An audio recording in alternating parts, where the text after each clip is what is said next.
नमस्कार। इलेक्शंस के रिजल्ट आ चुके हैं। एनडीए गवर्नमेंट मेजॉरिटी से बस 20 सीट ऊपर है, या यूं कहें तो इंडिया ऑपोजिशन मेजॉरिटी से बस 40 सीटें दूर है। तो इंडियन गवर्नमेंट, जिसकी स्टेबिलिटी, पॉलिटिकल स्टेबिलिटी का मार्कर बहुत हाई था, अब परसेप्शन में वो नीचे तो आया ही है। और तो और एक कोएलिशन की सरकार में इकोनॉमिक पॉलिसीज, मार्केट रिफॉर्म्स और फिस्कल डिसिप्लिन में मोदी 3.0 सरकार कैसा कर पाएगी, कैसी दिखेगी इस सरकार की इकोनॉमिक पॉलिसीज आने वाले 5 सालों में, और जो मार्केट्स हैं उनको ये क्या मैसेज कन्वे करेगी, जानेंगे हम इस वीडियो में। अगर आपको ऐसा कंटेंट या ऐसे टॉपिक्स पसंद आते हैं तो इस वीडियो को ज़रूर लाइक और सब्सक्राइब करें और इस चैनल को ज़रूर फॉलो करें ताकि ये वीडियो ज़्यादा से ज़्यादा लोगों तक पहुंच सके। तो मोदी 3.0 के पोटेंशियल परफॉर्मेंस को आगे एसेस करने से पहले हमको ये देख लेना चाहिए कि अभी तक मोदी सरकार का परफॉर्मेंस इकोनॉमिक फ्रंट पर कैसा रहा। अगर आप ध्यान से देखें तो आप ज़्यादा मार्क्स मोदी सरकार के इकोनॉमिक फ्रंट पर काट नहीं सकते, क्योंकि उन्होंने वो सब किया जो एक अच्छा इकोनॉमिस्ट सरकार को प्रेस्क्राइब करता। जैसे हेविली स्पेंड करना इंफ्रास्ट्रक्चर पर, फ्रीबीज और सब्सिडीज को कट डाउन करना, जैसे बैंकिंग सेक्टर के एनपीएस के प्रॉब्लम को हैंडल करना, जैसे मैन्युफैक्चरिंग सेक्टर जो चाइना से माइग्रेट करके नए डेस्टिनेशन ढूंढ रहा है उसके लिए इंडिया को और भी अट्रैक्टिव डेस्टिनेशन बनाना, जैसे कॉरपोरेट सेक्टर्स में टैक्सेस लो डाउन करके रेगुलेटरी फ्रेमवर्क को ढीला करना ताकि वो इंसेंटिवाइज हो और इन्वेस्ट करने के लिए। और ये सब कुछ करना अपने फिस्कल डेफिसिट, अपने करंट अकाउंट डेफिसिट और इन्फ्लेशन को लिमिट में रखते हुए। ये तीनों पैरामीटर्स हमारी इकोनॉमी के लिए वैसे ही हैं जैसे हमारे बॉडी के लिए ब्लड शुगर, बीपी और हेमोग्लोबिन है। इनमें से कुछ भी अगर आउट ऑफ कंट्रोल गया तो आपकी इकोनॉमी अस्पताल के बिस्तर पर जा सकती है। पर क्या सब कुछ मोदीनॉमिक्स में अच्छा ही था? तो फिर गड़बड़ी कहाँ हुई? कहाँ ये सरकार इकोनॉमिकली वांटिंग पाई गई? गड़बड़ी ये हुई कि ये सारी इकोनॉमिक पॉलिसीज का फायदा समाज के निचले वर्गों तक पहुंचा ही नहीं। इन सब पॉलिसीज का फायदा एक संभ्रांत या ऑलरेडी वेल ऑफ वर्ग ही उठा पाया, जिस कारण से इकोनॉमिक इनइक्वालिटी या आर्थिक असमानता में बहुत तेजी से उछाल आया। ग्रोथ तो हुई बट अपर मिडिल क्लास और हायर क्लासेस की। ये सब आप अपने चारों तरफ के एग्जाम्पल्स में देख सकते हैं। जैसे महंगी एसयूवीज सारी ओवरबुक्ड हैं, बहुत सारी उसमें वेटिंग की लाइंस हैं, एयरपोर्ट्स क्लॉग्ड हैं, भरे हुए हैं, रियल एस्टेट प्रोजेक्ट्स जो कि करोड़्स एंड करोड़्स के दाम में बिक रहे हैं वो घंटों में सोल्ड आउट हो जा रहे हैं। 5 स्टार होटल्स और रेस्टोरेंट्स रिकॉर्ड तोड़ बिजनेस कर रहे हैं। यहाँ तक कि स्टॉक मार्केट में भी रिटेल इन्वेस्टर्स रिकॉर्ड अमाउंट्स में इन्वेस्ट कर रहे हैं। मतलब इंडिया का एक क्लास है जो कि पिछले 10 सालों में प्रॉस्पर किया और उसे इस ग्रोथ के सारे फायदे मिले।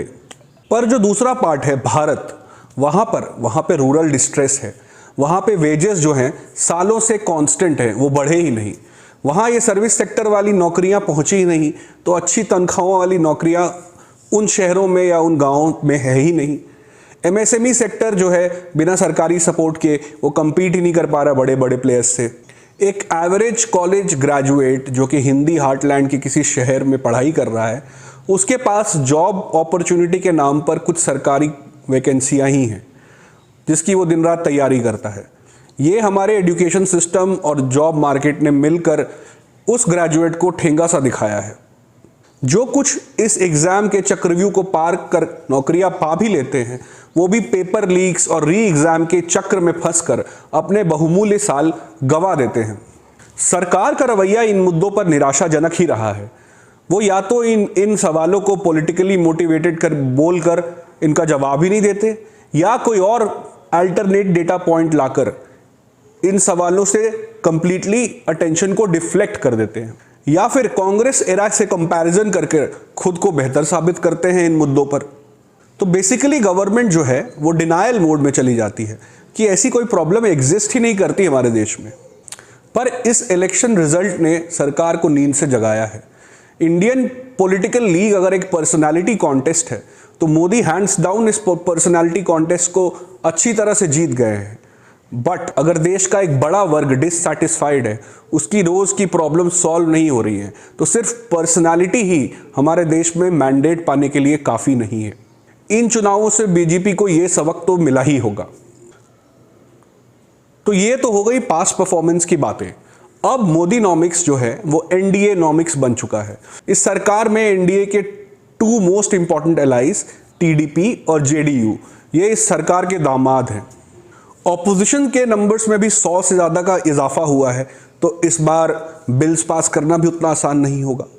तो ऐसे में हम क्या अपेक्षा रखें इस सरकार से, और मार्केट्स जो कि सरकार के फिस्कल डिसिप्लिन और रिफॉर्म करने की एबिलिटी दोनों पर पैनी निगाहें रखती हैं, उनको क्या एक्सपेक्ट करना चाहिए मोदी नॉमिक्स 3.0 से। फिस्कल डेफिसिट यानी सरकार की आमदनी और खर्चे में आने वाला फर्क, ये सरकार हमेशा से अपने टारगेट्स के विद इन रखना चाहती है। पिछले कई सालों में सरकार ने अच्छा परफॉर्म किया है। हम पैंडेमिक के 9.1% फिजिकल डेफिसिट से अब 5.9% पे आए हैं और अगले साल टारगेट 5.1% है। पर अब एलाइज का भी से रहेगा सरकार की स्पेंडिंग पर, तो इस फिजिकल डेफिसिट टारगेट को क्या सरकार लिमिट में रख पाएगी? अब मिस्टर मोदी इंडियन इकोनॉमी को एक सीईओ की तरह नहीं चला पाएंगे, जहां उनकी विश ही मिनिस्टर्स के लिए ऑर्डर हो और सब कुछ पीएमओ से सेंट्रलाइज्ड वे में चलता हो। आंध्र प्रदेश और बिहार दोनों का बंटवारा होने के बाद उनके इनकम जनरेटिंग एसेट्स झारखंड और हैदराबाद उनसे अलग हो गए। दोनों को अब डेवलप होने के लिए इकोनॉमिक सपोर्ट की ज़रूरत है। सेंटर में अपनी न्यू फाउंड पोजीशन को अब ये दोनों लीडर्स यूटिलाइज कर अपने स्टेट्स के लिए मैक्सिमम रिसोर्सेज सेंटर से गार्नर करने की कोशिश करेंगे। सरकार को इन मांगों को पूरा तो करना ही होगा, बट अपने फिस्कल डेफिसिट टारगेट को ध्यान में रखकर। हाल ही में आरबीआई ने अपने डिविडेंड से 2 लाख करोड़ रुपए सरकार को दिए हैं, जो कि 0.6% ऑफ जीडीपी होता है।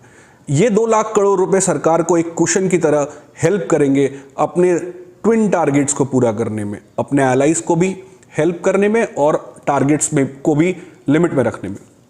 आंध्र प्रदेश की अगर बात करें तो आंध्र प्रदेश से हैदराबाद जब अलग हो गया तो सारा टैक्स जनरेटिंग सेंटर ही चला गया। सेपरेट होने के बाद अमरावती नए कैपिटल के लिए खूब सारी इन्वेस्टमेंट्स की गई, लेकिन जब जगन मोहन रेड्डी की सरकार आई तो उन्होंने इस कैपिटल के प्लान को अबैंडन कर दिया। साथ ही में खूब सारी पॉपुलिस्ट स्कीमें चलाई। अब इनकम तो घट गई थी, किंतु नॉन प्रोडक्टिव खर्चा बढ़ गया। इसके वजह से आंध्र प्रदेश स्टेट का फिस्कल डेफिसिट 4% ऑफ जीडीपी के पार चला गया, और ही और उनका डेट 33% ऑफ जीडीपी हो गया। एक हेल्दी स्टेट इकोनॉमी के लिए डेट 20% ऑफ जीडीपी होना चाहिए और फिस्कल डेफिसिट 3% ऑफ जीडीपी। अब जब नई सरकार आई है चंद्रबाबू नायडू की, तो ये भी बहुत पॉपुलिस्ट वादे करके आई है, जैसे हर सीनियर सिटीजन को 3,000 रुपये महीने का पेंशन देना, 3 गैस सिलेंडर फ्री देना, विमेन को फ्री बस सर्विस देना, हर स्कूल गोइंग चाइल्ड को 15,000 रुपये साल का देना। तो ये पॉपुलिस्ट वादों के लिए खूब सारे रिसोर्सेज लगेंगे, और ये रिसोर्सेज आएंगे कहाँ? सेंट्रल गवर्नमेंट के पर्स से। तो इसका बर्डन हमारे फिस्कल डेफिसिट पे पड़ना तो तय है। दूसरा स्टेट है बिहार। बिहार की दशा तो आंध्र प्रदेश से भी बुरी है। यहाँ फिस्कल डेफिसिट ऑलरेडी 9% है और जीडीपी डेट जो है वो जीडीपी का 37% ऑलरेडी है। साथ ही साथ बिहार ऑलरेडी अपने खर्चे का बहुत ही छोटा परसेंट ही अपने रेवेन्यू से जनरेट करता है, मतलब कि state is already dependent on central grants to run their day to day affairs. Nitish ji की शराबबंदी की नीति से एक बड़ा इनकम सोर्स ऑलरेडी बंद है। प्लस बिहार देश का सबसे गरीब राज्य है, सबसे डेंसली पॉपुलेटेड है, और अनएम्प्लॉयमेंट की एक बड़ी प्रॉब्लम बिहार में है। यहाँ के फाइनेंसेस ऑलरेडी मिसमैनेज्ड हैं। अभी नीतीश कुमार ने अनएम्प्लॉयड यूथ के लिए मंथली अलाउंस की कोई स्कीम अनाउंस की है। अब इन सब के लिए पैसा कहाँ से आएगा? सेंट्रल गवर्नमेंट की पर्स से। अगले साल बिहार में असेंबली के चुनाव हैं। नीतीश कुमार जी ने ये फॉर्मूला साउथ की पॉलिटिक्स से सीख कर अप्लाई किया है बिहार में, बट इसका फाइनेंशियल बर्डन तो देश पर पड़ेगा ही। स्पेशल स्टेटस ना सही, अगर ये इन दोनों स्टेट्स को स्पेशल पैकेज भी दिया जाता है 1-1 लाख करोड़ का, तो ये 2 lakh crore again 0.6% of GDP हो जाएगा। तो ये 0.6% ऑफ जीडीपी उस फिस्कल डेफिसिट टारगेट में कैसे एडजस्ट होगा, ये सरकार को सोचना पड़ेगा। प्लस इन स्टेट्स को पैकेज मिलने के बाद बाकी स्टेट से भी आवाज़ उठेगी, हम भी पिछड़े हैं, हमारा भी डेवलपमेंट इंडिकेटर्स अच्छा नहीं है, हमें भी पैकेज दिया जाए। तब सेंट्रल गवर्नमेंट पॉलिटिकली इन डिमांड्स को कैसे मैनेज करेगी, ये भी देखने योग्य बात होगी। प्लस ये भी एक्सपेक्टेड है कि इन इलेक्शंस का रिजल्ट का जो असर है वो भी सरकार की पॉलिसीज पे पड़ेगा। बीजेपी को पता है कि खटाखट पॉलिटिक्स जो राहुल गांधी ने चालू की, उसकी एक सोशल करेंसी ऑलरेडी फैल चुकी है। तो क्या उसको काउंटर करने के लिए इनको भी पॉपुलिस्ट स्कीम्स की ओर जाना पड़ेगा? और पॉलिटिक्स जो डिक्टेट करता है, इकोनॉमी उसको फॉलो करती है। तो sometimes good politics is bad economics. तो सरकार को क्या उस रास्ते पे बढ़ना पड़ेगा? Then again that are targets will be in danger of breach. Agniveer जैसी स्कीम्स जो लाई गई थी कि सरकार का पेंशन बिल जो है आर्म्ड फोर्सेस का उसको कम किया जाए, वो डेफिनेटली रिवीजन की ओर बढ़ चुका है और वहाँ भी फिस्कल स्पेस सरकार की कम होगी।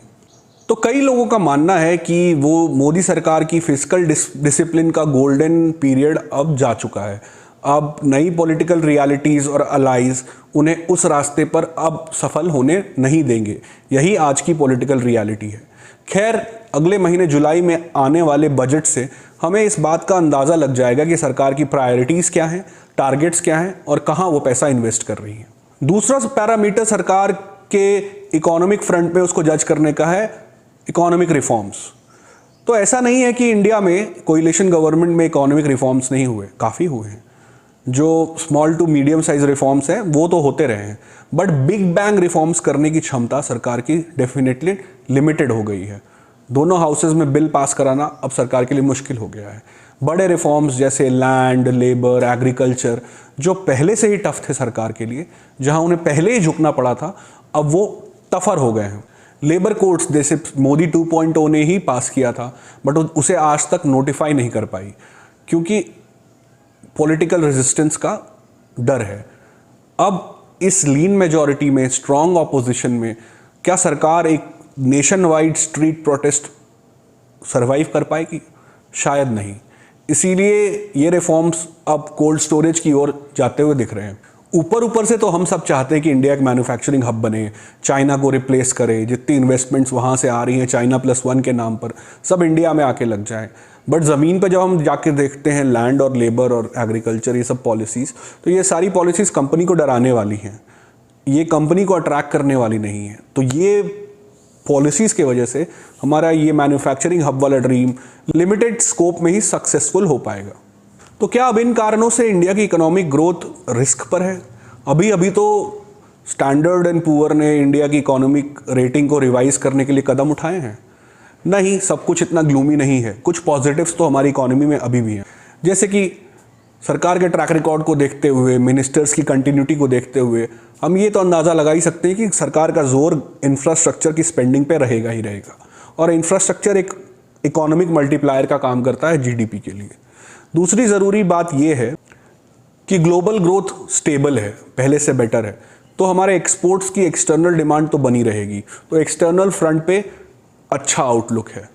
तीसरी बात है, इंडिया की पॉपुलेशन यंग है, एंटरप्रेन्योरियल है और एम्बिशियस है, एस्पिरेशनल है। तो ये एक एसेट की तरह इकोनॉमी को बूस्ट कर सकता है। चौथी बात यह है कि बैंक्स की क्राइसिस से हम डील कर चुके हैं, एनपीएज नहीं हैं, बैंक्स है prime for lending, even lending to the lower income group, banks are ready for that. तो उसके हिसाब से क्रेडिट का फ्लो इकोनॉमी में बेटर एक्सपेक्टेड है, जिससे इकोनॉमिक ग्रोथ की अच्छी संभावना है। और आखिरी पॉइंट ये है कि इंडिया का कॉरपोरेट सेक्टर भी ऑल टाइम डेट लो कर चुका है, इन्वेस्टमेंट के लिए प्राइम्ड अप है, क्रेडिट की अवेलेबिलिटी है। तो इन सब कारणों से एक नया इन्वेस्टमेंट साइकिल ट्रिगर हो सकता है और इन्वेस्टमेंट टू जीडीपी रेशियो जो कि हाई 20s में कांस्टेंट है पिछले 10 सालों से, उसमें एक पुश आने की संभावना है जो जॉब्स को भी एड्रेस करेगा। तो आज 2024 में नई सरकार बनने के बाद ये इकोनॉमिक आउटलुक हमें नज़र आ रहा है, पास्ट परफॉर्मेंस और नई पॉलिटिकल रियलिटीज़ के हिसाब से। वीडियो देखने के लिए बहुत बहुत धन्यवाद। अगले हफ्ते फिर हाजिर होऊंगा एक नए विषय को लेकर। तब तक के लिए धन्यवाद। एक एवरेज इंडियन।